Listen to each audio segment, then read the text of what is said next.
ಇನ್ನು ರಾಜಣ್ಣ ಅವರ ಮಗ ರಾಜೇಂದ್ರ ಅವರು ನಮ್ಮ ಜೊತೆ ಫೋನ್ ಸಂಪರ್ಕಕ್ಕೆ ಸಿಗ್ತಾ ಇದ್ದಾರೆ. ನಮಸ್ತೆ. ನಮಸ್ಕಾರ. ನಿಮ್ವರೆಗೂ ವಿಚಾರ ಗೊತ್ತಾಗಿರುತ್ತೆ, ಏನ್ ಹೇಳ್ತೀರಾ ಇದ್ರ ಬಗ್ಗೆ?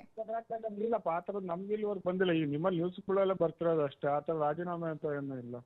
ರಾಜೀನಾಮೆ ಕೊಡ್ತಾರೆ ಅನ್ನೋ ಸುದ್ದಿ ಗೊತ್ತಾಗ್ತಾ ಇದೆ. ಅದು ಕೂಡ ಹೈಕಮಾಂಡ್ ಸೂಚನೆ ಕೂಡ ಹೋಗಿದೆ ಅಂತ, ತತ್ಕ್ಷಣಕ್ಕೆ ರಾಜೀನಾಮೆಯನ್ನ ಪಡೀರಿ ಅಂತಾನು ಹೇಳಿದ್ದಾರೆ. ನಾನೀಗ ತಂದೆಯವ್ರ ಹತ್ರನೂ ಮಾತಾಡಿದೆ. ಹಾ, ಆ ಥರದ್ದು ಏನಿಲ್ಲ ಅಂತ ಹೇಳಿದಾರೆ ಅವರು. ತಂದೆ ಹತ್ರ ಕಾಲ್ ಮಾಡಿ ಮಾತನಾಡಿದ್ರೆ ಇವಾಗ? ಹಲೋ, ತಂದೆ ಹತ್ರ ಮಾತನಾಡಿದೀರಾ ನೀವು?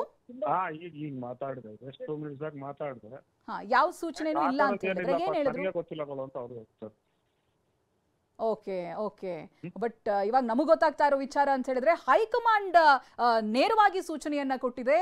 ಏನ್ ಮಾತುಕತೆ ಇಲ್ಲದೇನೆ ತತ್ಕ್ಷಣಕ್ಕೆ ರಾಜೀನಾಮೆಯನ್ನ ಪಡಿಬೇಕು ಅನ್ನೋದಾಗಿ ಸಿಎಂ ಸೂಚನೆ ಕೊಟ್ಟಿದ್ದಾರೆ ಅಂತ. ಇಲ್ಲ, ಆ ತರದ್ದು ಏನಿಲ್ಲ. ಆಯ್ತು, ನಿನ್ನೆ ದಿನ ನಿಮ್ಮ ತಂದೆಯವರು ಕೊಟ್ಟಿರುವಂತ ಹೇಳಿಕೆ, ಪಕ್ಷದ ಸಚಿವರಾಗಿ ಇದ್ದುಕೊಂಡು ಆ ರೀತಿಯಾದಂತ ಹೇಳಿಕೆಯನ್ನ ಕೊಟ್ಟಿರೋದು, ಅದನ್ನ ನೀವು ಹೇಗ್ ನೋಡ್ತೀರಿ ಪುತ್ರ ಆಗಿ? ನಿಮ್ ವಾಯ್ಸ್ ಬಹಳ ಬ್ರೇಕ್ ಆಗ್ತಿದೆ. ಕೇಳಿಸ್ತಾ ಇದೆಯಾ? ಧ್ವನಿ ಕೇಳಿಸ್ತಾ ಇದೆಯಾ? ನಿಮ್ ಧ್ವನಿ ಸ್ಪಷ್ಟವಾಗಿದೆ.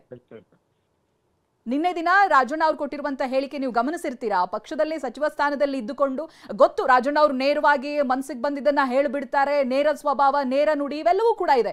ಬಟ್ ಸಚಿವ ಸ್ಥಾನದಲ್ಲಿ ಇದ್ದುಕೊಂಡು ಪಕ್ಷದ ಒಂದು ವಿಚಾರವಾಗಿ ಈ ರೀತಿಯಾಗಿ ಹೇಳಿಕೆ ಕೊಟ್ಟಿರೋದು, ಪುತ್ರ ಆಗಿ ನೀವ್ ಹೇಗ್ ನೋಡ್ತೀರಾ ಅಂತ? ರಾಜೇಂದ್ರ ಅವರೇ, ಧ್ವನಿ ಕೇಳಿಸ್ತಾ ಇದೆ ಅನ್ಕೊಳ್ತೀನಿ. ಮತ್ತೆ ಸಂಪರ್ಕಿಸುವಂತ ಪ್ರಯತ್ನ ಮಾಡ್ತೀವಿ. ನೋಡಿ, ಅವ್ರು ಹೇಳ್ತಾ ಇದ್ದಾರೆ ತಂದೆಗೇನು ಕಾಲ್ ಮಾಡಿದ್ರಂತೆ, ಬಟ್ ಇಲ್ಲಿವರೆಗೂ ಕೂಡ ಆ ಸುದ್ದಿ ನನಗೆ ಬಂದಿಲ್ಲ ಅಂತ ಹೇಳಿದ್ರಂತೆ. ಬಹುಶಃ ಅವ್ರಿಗೆ ಇನ್ನಷ್ಟೇ ಗೊತ್ತಾಗಬೇಕು ಅಂತ.